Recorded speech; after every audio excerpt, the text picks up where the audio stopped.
Welcome back, everyone, and thank you for joining me again.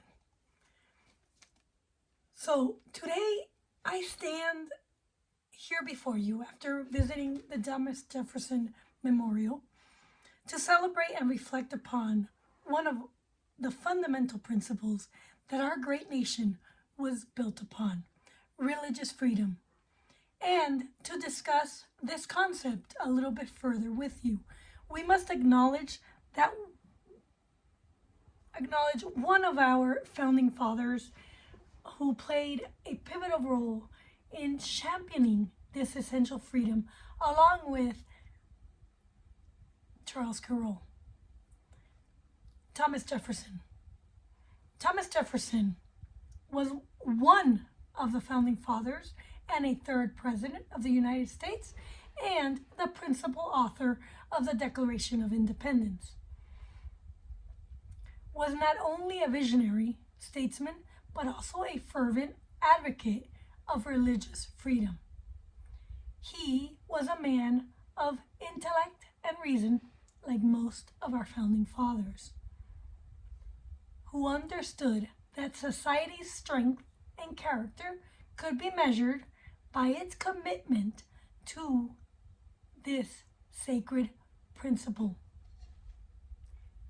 which many people get wrong today because they do not know their history and are being guided by AI who usurps their intellect and manipulates the very narrative that we see today. Jefferson's dedication to religious freedom was not a passing fancy. It was rooted deeply in the belief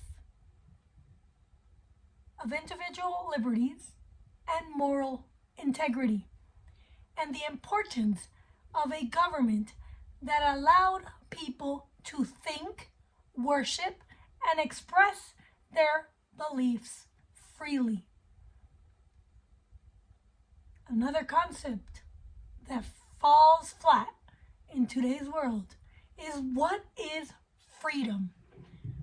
Thomas Jefferson understood that the state or a central government must not infringe upon the fundamental right of individuals to worship as they please.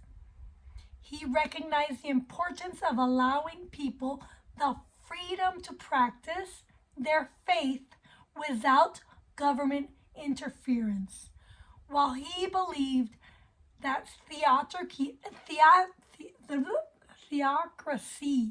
had a place in guiding individuals to worship,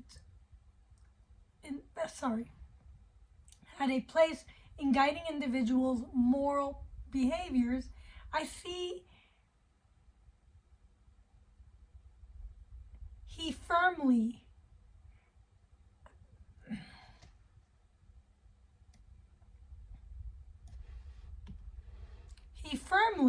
advocated for a limited central government and state governance, rather than a strong central government that would infringe upon individual freedom and the freedom of religious institutions to govern the behavior of the individuals in society. In his view, secular government should not have the authority to dictate people's behaviors in matters of faith and conscience. It was this belief that led him to craft the Virginia Statute for Religious Freedom in 1777, which later became his proudest achievement.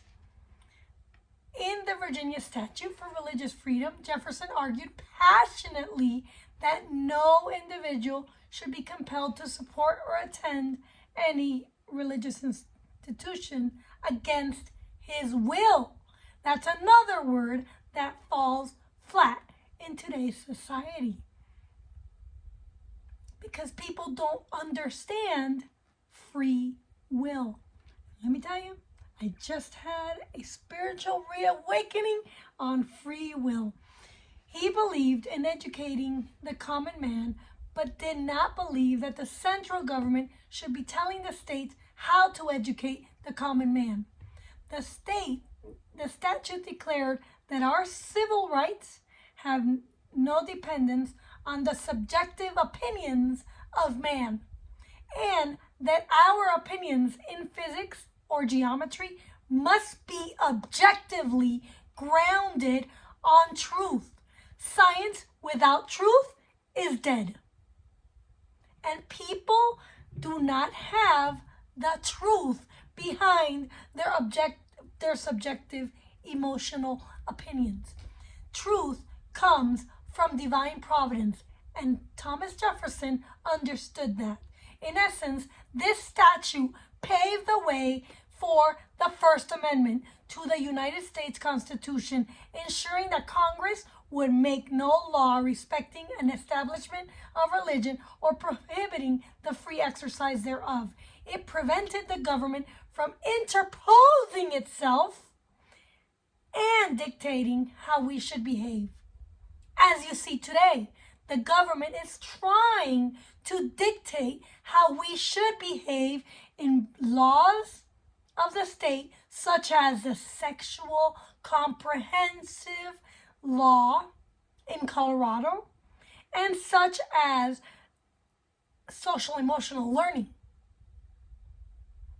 which tells everybody that children that they could be whatever they want to be, including the opposite sex. That is the government interfering in society and with the right of religious institutions to dictate how you should behave.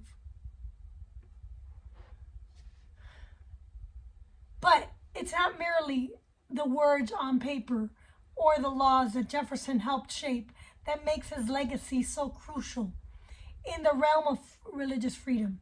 It's the endearing spirit behind his actions. He believed in the inherent dignity of every human being, a truly Catholic concept. And he knew that real freedom extended beyond the political realm into the deepest recesses of the human heart and soul. That the soul is in the realm of religion and divine providence. He knew that the real freedom is about surrendering your will to God. That is a profound truth that the government of today does not want to tell you, and we have been perverted and manipulated for 100 years. Jefferson was also a man of contradictions and convictions and moral conviction. He had integrity and honesty and truth. A Christian who obeyed God's command and read the Bible ferociously. He understood truth to come to you from God via the Holy Spirit, and he emphasized the moral teachings of Jesus and discarded paganism as he saw that as superstitious and irrational. But it is this very paradox that encapsulates the essence of religious freedom. It is not about adhering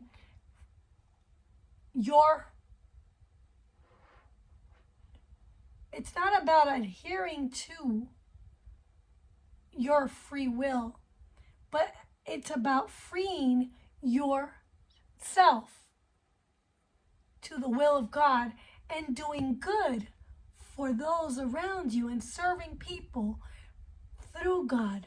So the works that you do for God because you surrender your will to God so that God may work through you to do good for others. That is true freedom, which has been lost because of our education system. Okay. And that I had to look up. I had to write my own script. I don't want to forget anything. But in subverting your will to God and adhering to the timeless tradition of the one true Church of Christ, the Catholic Church, doctrine and belief, which has been perverted by England and messed everything up. Which is why we did a revolution, which is why we went to war with England to free us from the oppressive rule of King George. It's about true freedom from sin and working for God and through God, who gives you the intellect to explore, question, and find one spiritual path without coercion from the state. Today, as we stand in this land of secular pluralism and diversity, we must reflect on the profound wisdom of Thomas Jefferson. His unwavering commitment to religious freedom serves as a reminder that at our core, we are a nation of diverse beliefs, cultures, and creeds. But it is the respect and tolerance of these differences that make us truly great. It is coming together under one God and upholding and believing in the Constitution that makes us American. As we remember Thomas Jefferson and his legacy, let us recommit ourselves to upholding the principles of true freedom and freedom of religion. Let us be the torchbearers of society where every individual can come to the truth with the help of divine providence or a priest, or choose to not to obey God's commands as their conscience dictates, if they have a conscience anyways, for it is in the spirit of understanding and acceptance that we truly honor the legacy of our nation's greatest architect. Thank you, and may we continue to be a beacon of unity, faith, and love in the world today as Americans, and bring true freedom from demonic oppression and the elite leaders trying to oppress and manipulate humanity in a complex and ever-changing world. Thank you very much. Like and subscribe to this video, and I apologize for my blunders in between. Thanks.